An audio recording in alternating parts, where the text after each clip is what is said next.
Hello everyone, my name is Ishaan Jolly, also known as the JollyLegend. I am a Twitch streamer and voice actor, and welcome to my microphone GOXLR tutorial on how to get the Shure SM7B to sound exactly like this, as good as it can possibly be with the TC Helicon GOXLR. Right, I made this exact same video about 10 months ago, and these are the settings I got to in that video, right? This is what it sounds like. So these are the settings that I got in that video, and this is what the microphone sounds like if you followed that tutorial, right? So now I am going to showcase the new settings that I came up now that I repurchased this microphone in 2022 after I learned a bunch of new stuff about EQ and compression, right? So this is how the microphone sounds like now. Because I have owned this microphone like 5 times in my life, and I've never been satisfied with it, so I keep returning or selling it.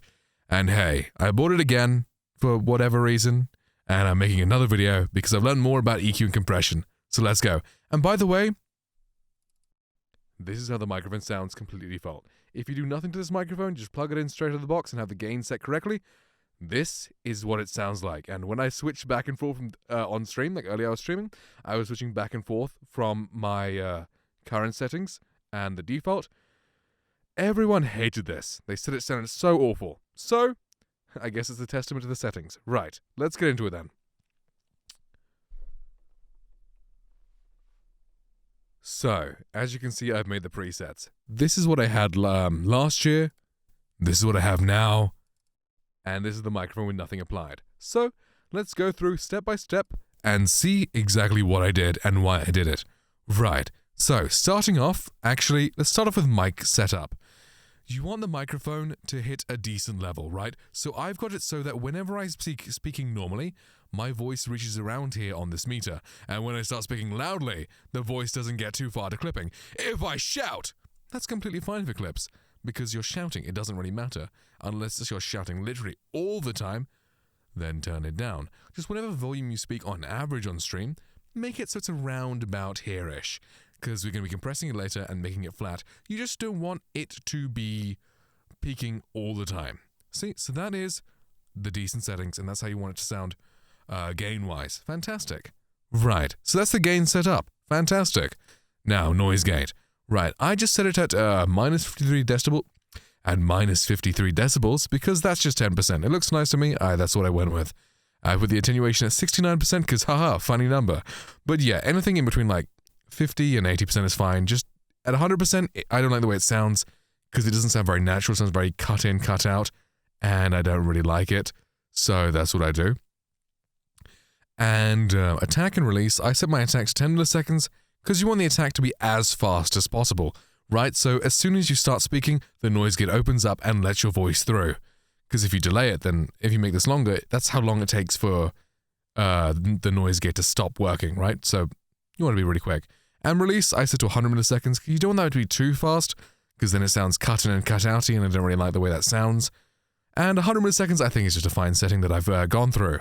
Right. And then I do compression.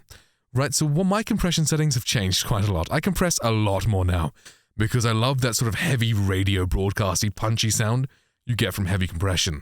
So what I've done is I've set the threshold to minus 25 decibels, my ratio to 5.6 by 1, my attack to 2 milliseconds, my release to 25 milliseconds, and the makeup gain to 15 decibels. That's what I've done. You can just copy these settings perfectly fine, and this is how it sounds. And now, equalization. Here's the biggest difference, right? Because last year, yeah, I did less compression, but that doesn't make as much of a difference as the EQ does. Right, so this is the EQ I did last year, and this is what it looks like. It's pretty decent. Sounds nice. Sounds good. But yeah, I think this sounds way better. So what I've done is, same thing, cut out the sub bass, because not really needing the human voice, just by a little bit. I added a 4 and a 4 boost in the 63 Hz and 125 Hz for some extra punch and bass in your voice and boominess and all that niceness that you get from having a nice, deep, powerful microphone sound like this. And then I cut out 250 Hz and 500 Hz just to get rid of some of that mud and boxiness that can accumulate in this microphone. So it just makes the microphone just sound a bit clearer and brighter. And then I boost the hell out of the treble because this microphone kind of rolls off treble. So I like to boost it back in.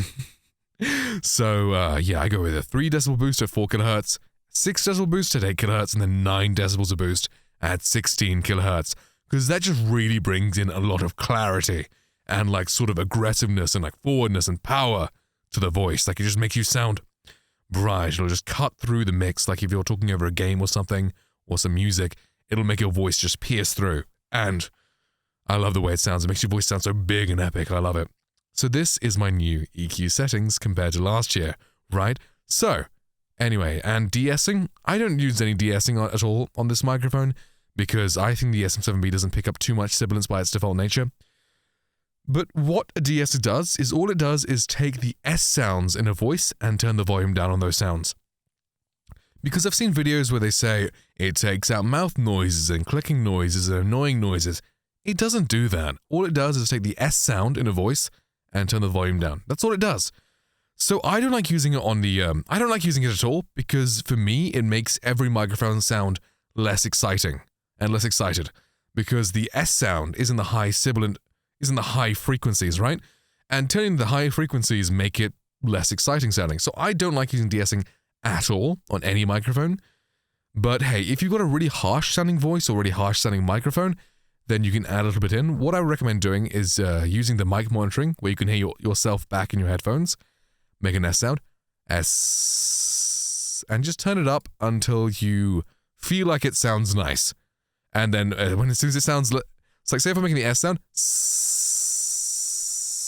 as soon as it sounds like not annoying, you get that, and then turn it down by 10.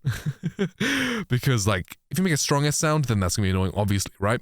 But you don't speak with a strong S sound unless you really do, I don't know.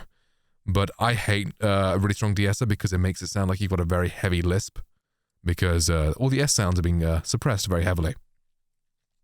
And right, now, let's compare these settings that I have on the Shure SM7B, which is a 300-pound microphone, to my 800-pound microphone, my MKH 416, my favorite microphone ever. So, let's just start off with a comparison between no effects whatsoever, right? So here is the SM7B with no effects whatsoever. Now let me switch over to the MKH 416 with no effects whatsoever. And now we have the Sennheiser MKH 416 with no effects whatsoever. Like with no effects whatsoever, this microphone absolutely destroys the SM7B in my opinion. It just sounds so much clearer, so much more present. My voice sounds so much fuller, so much nicer. And I just love this sound so much more. Right? But now let's compare after I apply all the effects, right? Here we have the Shure SM7B with our lovely vocal effect chain going on right now, and this is what the microphone sounds like. And now we have the Sennheiser MKH 416 with the EQ preset that I use for streaming. And my god, does this sound marvelous. But it should, for 2.5 times the price of the SM7B. I would expect it to, but honestly, it sounds marvelous. I love the sound of this microphone, right? Now back to the SM7B on our preset. And now we're back to my preset Shure SM7B, and I feel like this new EQ and compression preset and the stuff I've changed from last year makes this microphone way better sounding, because even with last year's settings, I wouldn't really use it for streaming, whereas with these settings, I totally can. Like, I still feel like this sounds just, like, for streaming, it's still top tier, right? And even though it doesn't sound as good as the Sennheiser, it can compete with it, right? Like, I can sell my Sennheiser if I wanted to, and this setting and this sound quality would be perfectly fine with me. Whereas, with my last year settings, I just wouldn't be as, like, sort of, satisfied. I still, like, want more, and just, right, and this is coming from me. I'm a voice actor. I've got some very, very high, sort of, like, I guess, demands and expectations from my equipment, right? And yeah, like I've said, I've sold returned this microphone like 4 times. This is the 5th time I'm owning this microphone.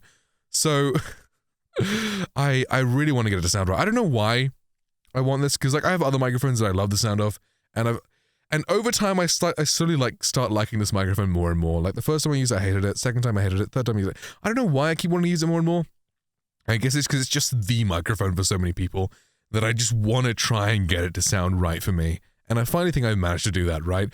And it's just evident because the difference between how it sounds flat and no effects to compare to how it sounds like with effects, it's huge. Like this, oh my god. Like when I was on stream earlier, I was switching between the two and people hated it. They absolutely hated it without the effects applied. So, there we go. Anyway, I hope this video helped you guys out when you're setting up your SM7B with your GOXLR. And thank you guys so much for watching this video. And if you're at the end, you're an absolute legend. Anyway, please do go follow me over at twitch.tv/JollyLegend. I like to stream all the time, and I love hanging out with all you people. So, thank you guys so much for hanging out. See you all later, and goodbye. And I really just said thank you for hanging out like this was a stream. Thank you for watching my video. Goodbye.